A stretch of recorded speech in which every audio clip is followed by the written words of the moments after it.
Assalamualaikum warahmatullahi wabarakatuh. Selamat menunaikan ibadah puasa Ramadan. Pertama kali kami sampaikan kepada segenap anak-anak dan seluruh Dewan Guru yang berada di SMK Islam Ahmad Yani Ngantang. Kali ini dalam kegiatan Pondok Ramadan, kita akan membahas tentang fikih berpuasa. Mungkin kita semua sudah sering mendengar ataupun sering memahami ataupun sering membaca apa yang dinamakan dengan berpuasa. Akan tetapi di sini kita akan lebih memahami dan juga kita akan membahasnya lagi. Karena apa? Kita tahu ilmu itu kadang kalau kita tidak ulang-ulang terus-menerus, dia akan lepas entah kemana. Baik, anak-anak yang kami cintai, pertama kita akan membahas tentang pengertian dari berpuasa. Puasa itu dalam bahasa Arab berasal dari as-shaum atau asyam. As-shaum dan asyam ini dua-duanya berbentuk masdar, yang mana ketika diartikan dalam bahasa Indonesia, as-shaum dan asyam memiliki arti menahan, entah dalam hal kebaikan atau dalam hal keburukan. Jadi semisal kita menahan kentut, kita menahan tidak makan, kita menahan dari hal-hal kemaksiatan, itu dinamakan dengan berpuasa, akan tetapi secara bahasa. Nah, makna puasa sesungguhnya adalah menahan diri dari segala hal yang membatalkan puasa, mulai terbitnya fajar shiddiq sampai terbenamnya matahari dengan cara yang telah ditentukan oleh syariat. Itu makna puasa yang sesungguhnya. Sebenarnya puasa itu bukan hanya disyariatkan dalam agama Islam saja, akan tetapi semua agama samawi, entah itu Kristen atau Yahudi, juga disyariatkan berpuasa. Nah, puasa sendiri pertama kali difardukan kepada umat Islam itu pada tahun 2 Hijriah. Sebelumnya belum ada kefarduan atau kewajiban umat Islam untuk melakukan ibadah puasa. Hanya saja pada sebelum 2 Hijriah umat Islam itu diwajibkan untuk berpuasa bulan 10 Muharram atau yang kita kenal dengan puasa Asyura.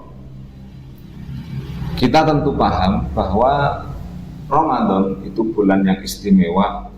Bukan hanya istimewa karena momennya yang penuh dengan hura-hura dan lain sebagainya. Lebih dari itu, keistimewaan dari bulan Ramadan adalah berlipat gandanya pahala bagi orang yang mau beribadah di dalamnya. Bahkan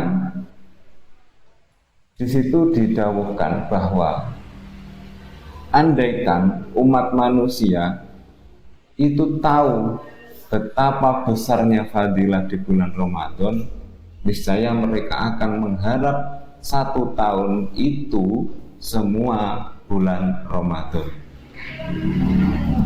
Dalam keterangan yang lain, hadis diriwayatkan dari Imam Bukhari dan Muslim, disebutkan bahwa ketika datang bulan Ramadan, maka semua pintu-pintu surga akan dibuka dan pintu-pintu neraka akan ditutup, setan-setan akan dibelenggu. Betapa besar dan agungnya bulan Ramadan. Lebih dari itu, tentu kita juga harus mengetahui bagaimanakah rukun-rukun berpuasa, bagaimanakah perkara-perkara yang kemudian dapat membatalkan puasa dan kesunah-kesunahannya. Karena apa?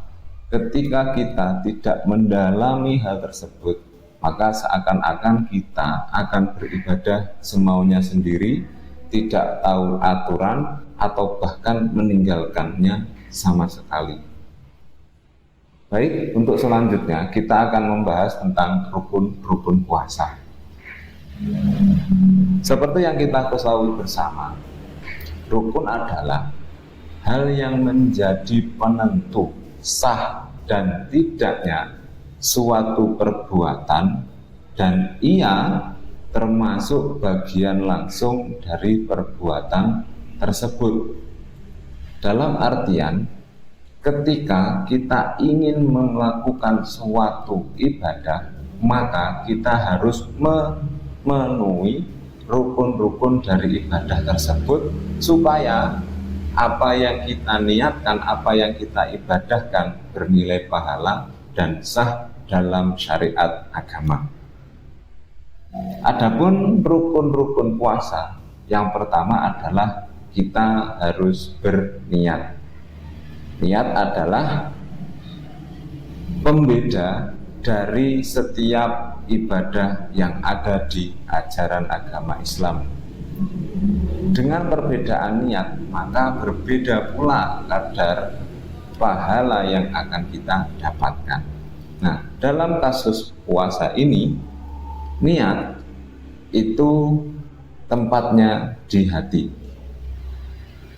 Adapun melafadzkan niat dengan lisan itu hukumnya sunnah. Dalam pelaksanaan niat sendiri itu berbeda-beda menurut puasa apa yang sedang dilakukan. Jika puasa itu puasa fardu, maka wajib bagi kita umat Islam untuk berniat di malam hari puasa atau di malam hari Ramadan. Yang kedua, jika puasa yang kita lakukan adalah puasa sunnah, maka kita masih diberi kelonggaran dalam berniat sampai matahari tergelincir dari istiwa atau dari tengah-tengah garis jam 12 pas. Itu ketika puasa yang kita lakukan adalah puasa sunnah. Perbedaannya lagi dalam berniat,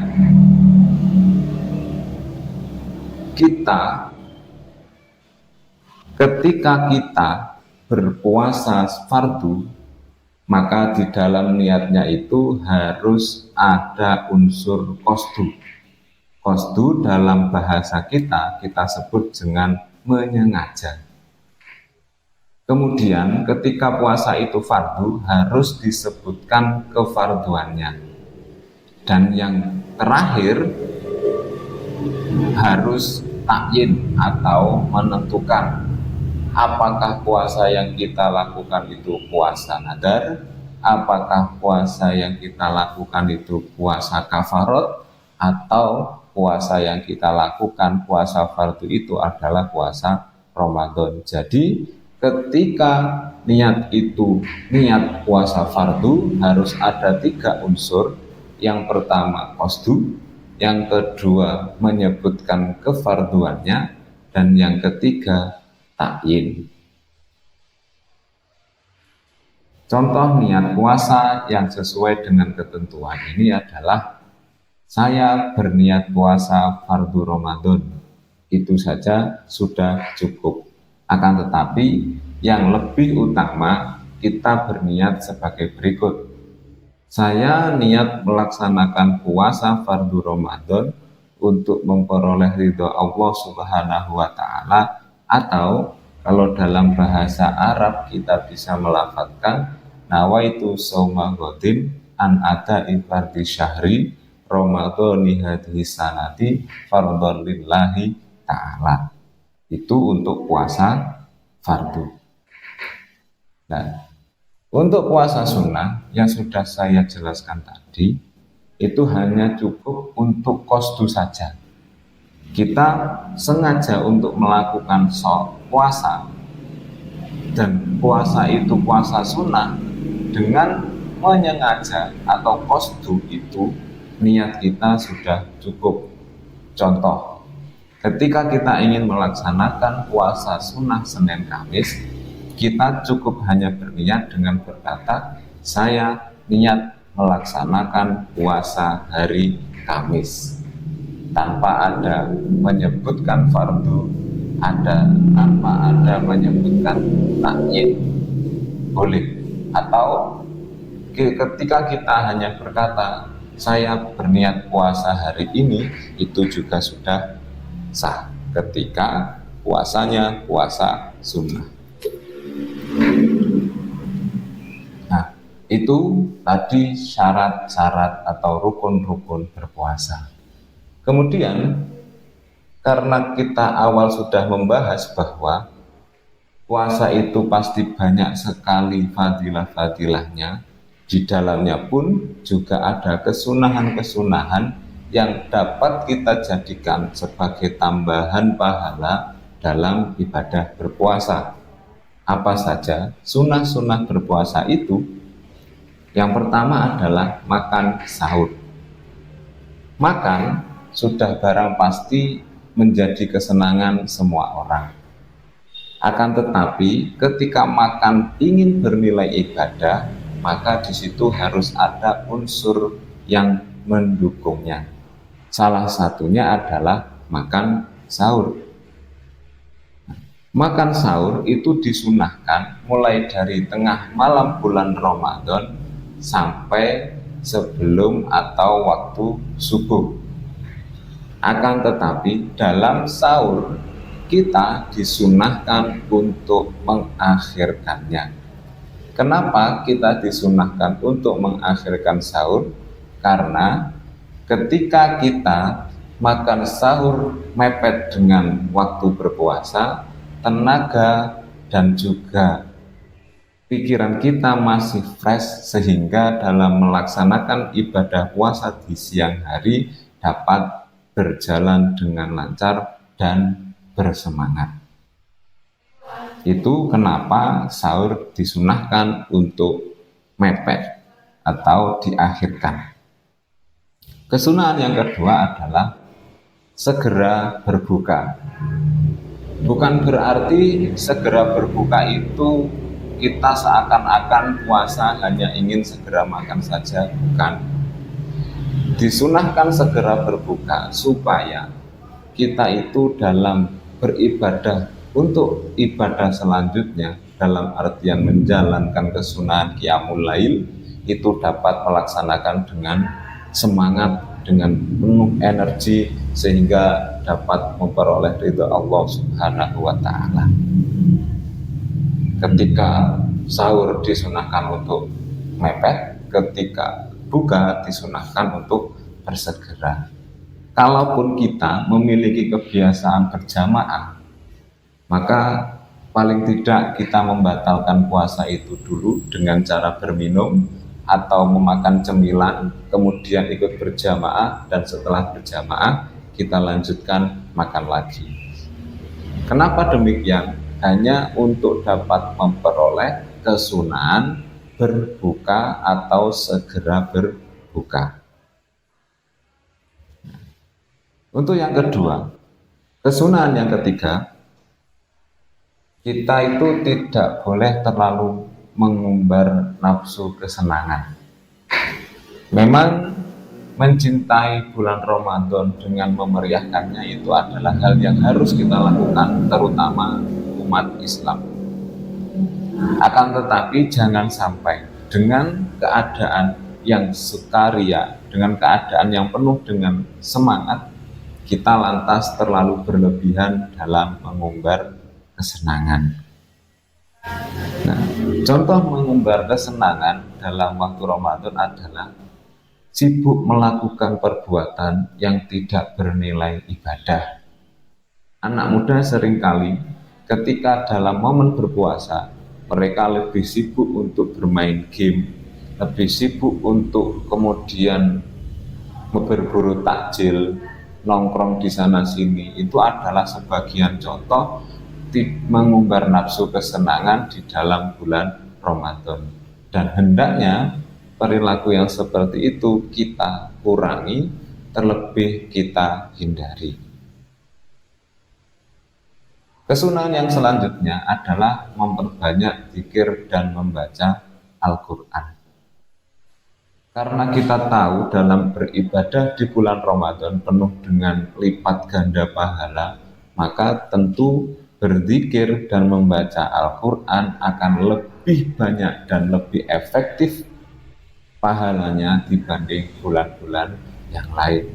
Yang terakhir, kesunahan dalam bulan Ramadan kita memperbanyak bersedekah, entah itu dengan fakir miskin, entah itu dengan sesama tetangga, entah itu dengan sanak saudara yang lain, atau mungkin memberi takjil ketika ada kegiatan di masjid, di musola. Sebaiknya kita memperbanyak sedekah. Baik anak-anak, setelah kita mengetahui rukun dan juga kesunahan berpuasa, tentu tidak afdol kalau kita tidak membahas tentang apa-apa yang membatalkan puasa atau yang dapat menyebabkan puasa itu batal. Paling pokok dalam hal yang dapat membatalkan puasa adalah masuknya benda ke dalam jauf melewati manfaat. Maksudnya gimana? Jauf adalah lubang yang tembus ke organ tubuh bagian dalam perut. Contoh ada hidung, telinga, bagian dalam. Sedangkan yang dinamakan dengan manfaat itu jalur terbuka yang menjadi jalur keluar masuknya benda ke dalam jauf atau lambung itu sendiri. Nah, adapun jalur yang dianggap dengan manfaat itu seperti contoh mulut, telinga, hidung, dan juga dua jalan yang biasa kita sebut sabilain, atau kalau kita mau memahami secara jelas itu jalur kemaluan dan jalur buang kotoran. Jadi ketika ada sesuatu barang yang masuk melalui mulut, hidung, telinga, dan juga kedua saluran buang, maka puasa akan batal. Makan minum sudah pasti, menghisap air batal sudah pasti, kemudian memasukkan air ke dalam telinga juga sudah pasti. Kentut di dalam air bisa membatalkan. Lalu bagaimana dengan masalah rokok atau yang biasa kita sebut dengan dukhon? Rokok memang sejatinya bukan benda, karena asap itu adalah asap, bukan benda. Tapi kenapa kemudian kok rokok itu diharamkan atau dapat membatalkan puasa? Karena bagi perokok sendiri, ketika dia sudah menghisap rokok, maka seakan-akan dia mendapatkan energi tambahan. Nah, mendapatkan energi tambahan inilah yang menjadi alasan bahwa rokok membatalkan puasa. Lalu bagaimana dengan kasus orang yang disuntik? Orang yang disuntik itu tidak membatalkan puasa karena orang tersebut tidak meminum secara langsung, akan tetapi lewat pori-pori kulit. Berbeda kasus dengan orang yang diinfus. Orang yang diinfus akan batal puasanya karena dengan diinfus orang mendapatkan tambahan energi, bisa menjadi kuat dalam beraktivitas. Membatalkan yang pertama adalah masuknya ke dalam jauf melalui manfaat. Yang kedua, perkara yang dapat membatalkan puasa adalah keluarnya sperma. Yang dimaksud keluarnya sperma di sini adalah keluarnya sperma yang disebabkan oleh sentuhan kulit, bukan keluarnya sperma yang disebabkan oleh mimpi basah. Kemudian perkara yang membatalkan selanjutnya adalah bersetubuh. Hubungan badan bagi suami dan istri di waktu berpuasa dalam artian siang bulan Ramadan itu dapat membatalkan puasa. Dan yang perlu kita pahami dalam masalah berhubungan badan waktu siang di bulan Ramadan, ketika hal ini memang disengaja dilakukan, orang tersebut akan mendapatkan hukuman yang sangat berat. Di antaranya apa? Orang yang melakukan hubungan badan siang hari di bulan Ramadan, maka dia harus berpuasa 2 bulan berturut-turut dan tidak boleh terputus. Ketika dia tidak mampu berusaha berpuasa, maka dia diwajibkan untuk bersedekah atau memberikan makanan kepada 60 orang miskin. Masing-masing orang miskin itu bernilai 6,75 ons. Atau kalau zaman dahulu, ketika orang itu tidak mampu untuk berpuasa, dia diwajibkan untuk memerdekakan seorang budak. Nah, sedangkan perbudakan saat ini sudah tidak ada, maka dia diwajibkan membayar denda memberi makan 60 orang miskin, yang mana berat setiap makanan yang dia berikan adalah 6,75 ons atau dalam istilah fikih disebut dengan 1 mud.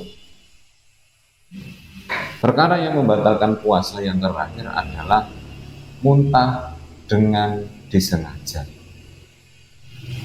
Contoh muntah disengaja ketika ada seseorang setelah bermain-main kemudian dia mencoba memuntahkannya dengan menusuk-nusuk atau nyogrok-nyogrok pada mulut, itu nanti dapat membatalkan puasa. Berbeda kalau muntahnya itu terjadi secara alami seperti masuk angin, mabuk kendaraan, dan lain-lain yang tidak disengaja, itu tidak membatalkan puasa. Lalu kemudian, siapa saja yang wajib melakukan puasa, terutama puasa Ramadan? Orang yang wajib atau harus melaksanakan ibadah puasa Ramadan adalah semua orang Islam yang sudah mukallaf, dalam artian balik dan sudah berakal. Kemudian orang Islam yang sudah mukallaf itu juga mampu untuk melakukan ibadah puasa. Oleh sebab itu, karena syarat dari berpuasa adalah Islam, maka orang kafir atau di luar agama Islam atau biasa kita sebut dengan non-Islam itu tidak diwajibkan melakukan ibadah puasa. Begitu juga dengan kata-kata mukallaf, orang itu sudah balik dan berakal. Anak kecil yang masih belum balik dan belum bisa berakal tidak wajib melakukan ibadah puasa.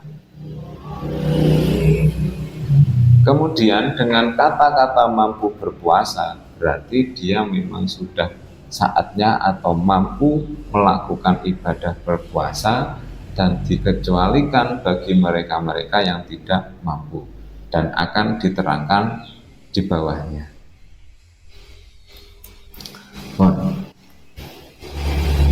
Kemudian yang dikatakan sebagai mukallaf yang balik itu seperti apa?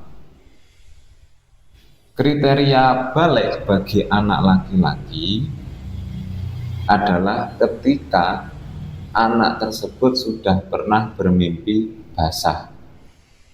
Kalaupun anak tersebut belum pernah bermimpi basah, tetapi umurnya telah lebih dari 15 tahun atau sudah 15 tahun, anak tersebut dianggap sebagai balik atau sudah balik. Jadi standar balik itu ada dua, ada kalanya dengan umur, ada kalanya dengan mimpi basah. Itu untuk anak laki-laki. Untuk anak perempuan dianggap sudah balik ketika dia sudah menstruasi atau haid. Ataupun tidak menstruasi atau haid, dia sudah pernah mimpi basah. Ketika dia tidak pernah mimpi basah dan belum haid, maka ketika anak tersebut sudah berusia 15 atau sebagian ulama mengatakan 9 tahun, orang tersebut atau anak perempuan tersebut sudah wajib berpuasa. Itu orang-orang yang wajib untuk melakukan puasa. Dengan demikian, untuk umur anak SMK seperti kalian tidak ada alasan untuk kemudian tidak melakukan ibadah puasa. Karena dari segi umur sudah lebih 15 tahun dan tentunya sudah pernah ihtilam atau mimpi basah. Nah, kemudian bagaimana dengan orang yang haid, orang yang nifas, dan ketika orang tersebut berpuasa malah menyebabkan bahaya bagi nyawanya? Bagi ketiga orang ini, hukumnya puasa adalah tidak diperbolehkan atau mereka tidak berpuasa. Orang yang haid, orang yang sedang nifas, dan yang terakhir, jika orang itu berpuasa akan membahayakan jiwa dan raganya. Lalu pada kasus wanita hamil dan menyusui itu seperti apa? Wanita hamil dan menyusui diperbolehkan untuk tidak berpuasa jika puasa itu dapat menyebabkan bahaya bagi dirinya atau bayi yang sedang dikandungnya atau disusuinya. Akan tetapi orang tersebut wajib mengqadha puasa yang ditinggalkannya. Berbeda jika orang tersebut hanya khawatir pada kesehatan anaknya, maka selain orang itu wajib mengqadha, dia juga berkewajiban membayar fidyah 1 mud per hari atau 6,75 ons makanan pokok di daerah tersebut. Kalau di daerah kita berarti memberikan beras sebanyak 6,75 ons sebagai ganti dari puasa 1 hari. Ketentuan qadha dan fidyah ini juga berlaku bagi seseorang karena menyelamatkan orang yang maksum atau hewan yang muhtaram yang sedang dalam bahaya. Maksudnya, ketika kita hendak menyelamatkan hewan, kemudian kita membatalkan puasa, peraturan yang seperti ini itu juga berlaku.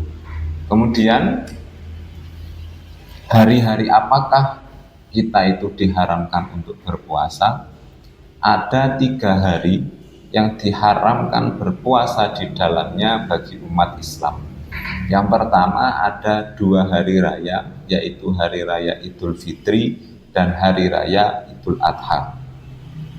Kemudian yang kedua, hari Tasyrik atau hari tanggal 11, 12, dan 13 Dzulhijjah atau yang biasa kita sebut setelah hari raya besar Idul Adha. Kemudian hari Syak, yang yaitu hari yang diragukan pada tanggal 30 Sya'ban.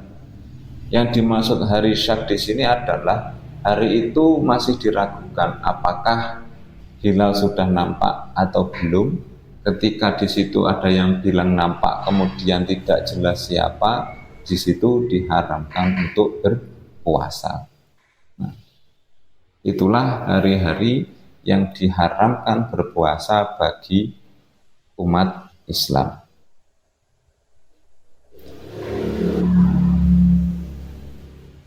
Kemudian hikmah apa yang kita dapatkan ketika kita berpuasa? Di samping puasa itu memiliki nilai ibadah yang pahalanya sangat tinggi, puasa juga memiliki hikmah dan pelajaran hidup yang sangat berharga. Dalam Al-Quran dijelaskan, ya ayyuhalladzina amanu kutiba alaikumusyamu kama kutiba alal ladzina min qablikum la'allakum tattaqun. Artinya, wahai orang-orang yang beriman, telah diwajibkan kepada kalian semua berpuasa, sebagaimana juga telah diwajibkan kepada orang-orang sebelum kalian, supaya kalian bertakwa. Hikmah yang terkandung di dalam ibadah berpuasa diantaranya adalah yang pertama, belajar mengendalikan diri.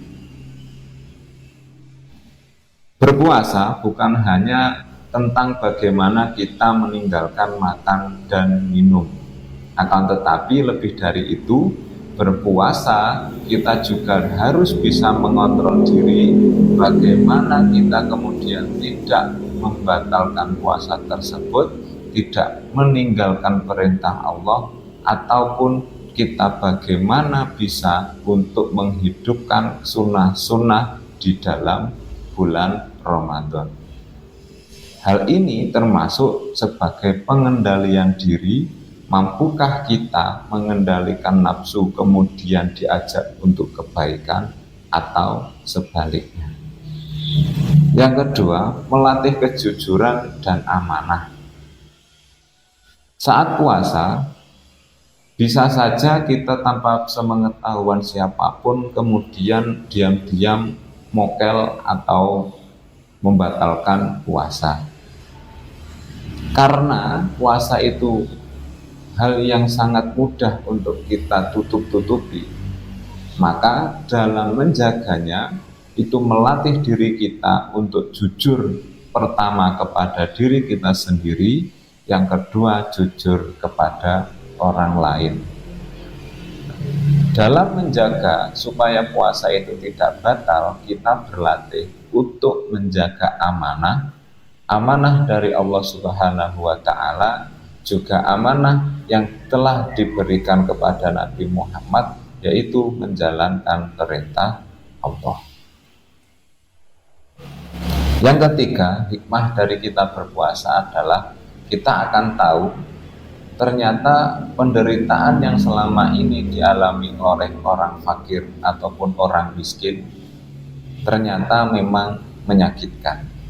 Menahan lapar seharian, menahan haus seharian itu adalah perkara yang sangat berat, terutama bagi manusia.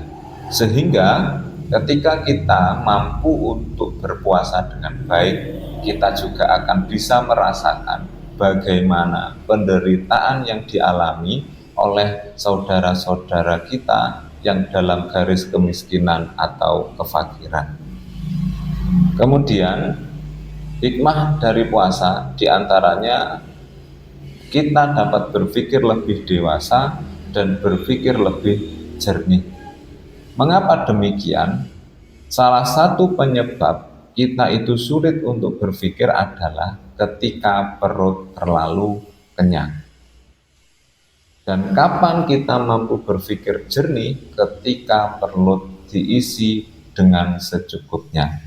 Maka ketika perut kita isi dengan secukupnya dan dilatih dengan berpuasa, kita akan dapat meningkatkan berpikir dan kedewasaan. Yang terakhir, hikmah dari berpuasa adalah menjaga kesehatan. Sesuai dengan sabda Nabi, sumu tasihhu. Ketika kalian semua mau berpuasa, maka kalian akan mendapatkan hikmah kesehatan. Anak-anakku sekalian, demikian materi tentang berpuasa kali ini. Semoga bermanfaat, dan tentunya kita berharap dengan adanya Pondok Ramadan kali ini kita dapat memetik banyak ilmu yang kemudian menjadi ilmu yang bermanfaat di kemudian hari, baik di dunia maupun di akhirat. Dari kami, kurang lebihnya kami mohon maaf. Kami akhiri. Wassalamualaikum warahmatullahi wabarakatuh.